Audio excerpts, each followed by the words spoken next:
নমস্কার বন্ধুরা, আমি পায়েল চলে এসেছি আজকের একটি নতুন ভিডিও নিয়ে। আজকে বানিয়ে নিব কাঁচা আমের আচার। এটা টক ঝাল মিষ্টি আচার।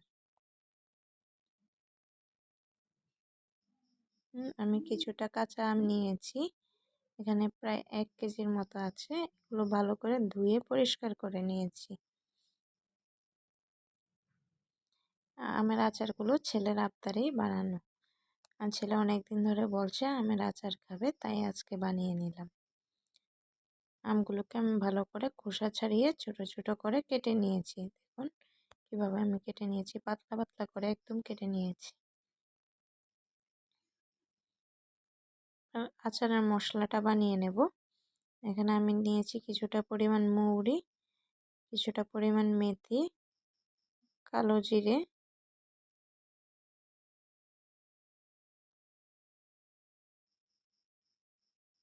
কিছুটা পরিমাণ তেজপাতা নিয়েছি দুটো, মাঝখান থেকে চিড়ে নিয়েছি। দিচ্ছি 3টে শুকনো লঙ্কা আর জিরা।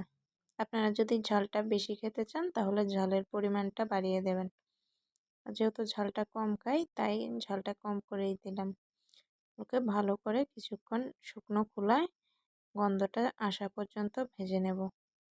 চুলার আঁচটা লো ফ্লেমে ভেজে নেব।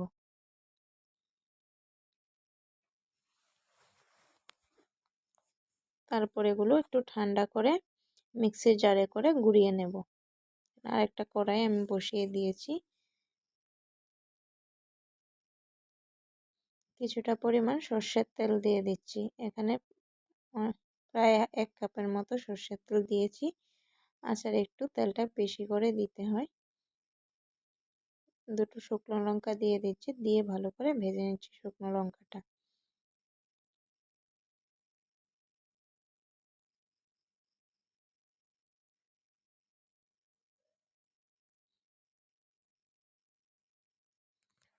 শুকনো লঙ্কাটা যদি ভাজা হয়ে যায় তারপরে আমরা কাঁচা আমগুলি ঢেলে দেব।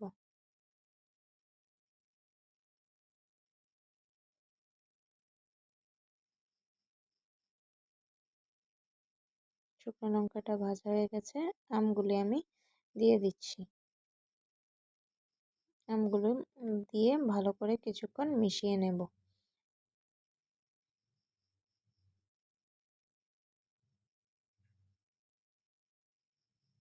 ঢাকা দেওয়ার কোনো দরকার নেই, আমগুলো এমনি সিদ্ধ হয়ে যাবে।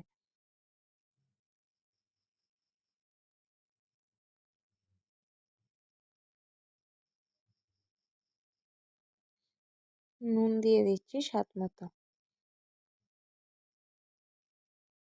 কিছুটা পরিমাণ হলুদ গুঁড়ো দিয়ে দিচ্ছি, দিয়ে ভালো করে মিশিয়ে নিচ্ছি।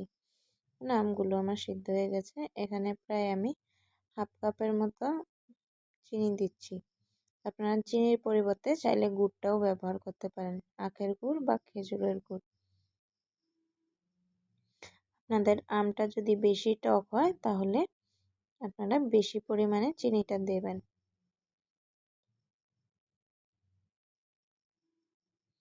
দিয়ে কিছুক্ষণ ভালো করে মিশিয়ে নিচ্ছি। আমার আমগুলো একদম সিদ্ধ হয়ে গেছে।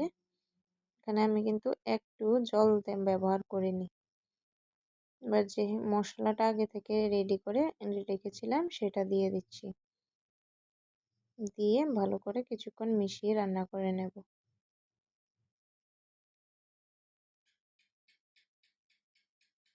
আমার মশলাটা মেশানো হয়ে গেছে। 2 থেকে 3 মিনিট এটাকে আরও কিছুক্ষণ রান্না করে নেব।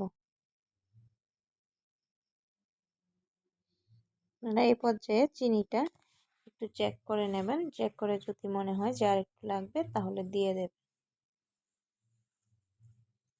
আমি 2 টেবিল চামচের মতো ভিনেগার দিচ্ছি।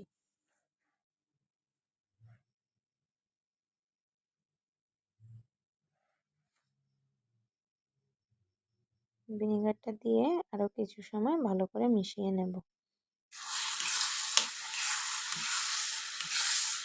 মিশিয়ে নেওয়া হয়ে গেছে।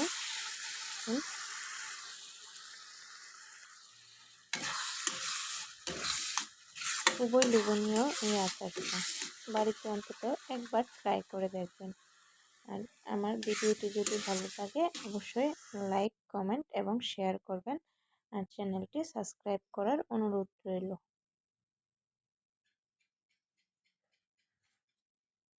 ধন্যবাদ সবাইকে সাথে থাকার জন্য।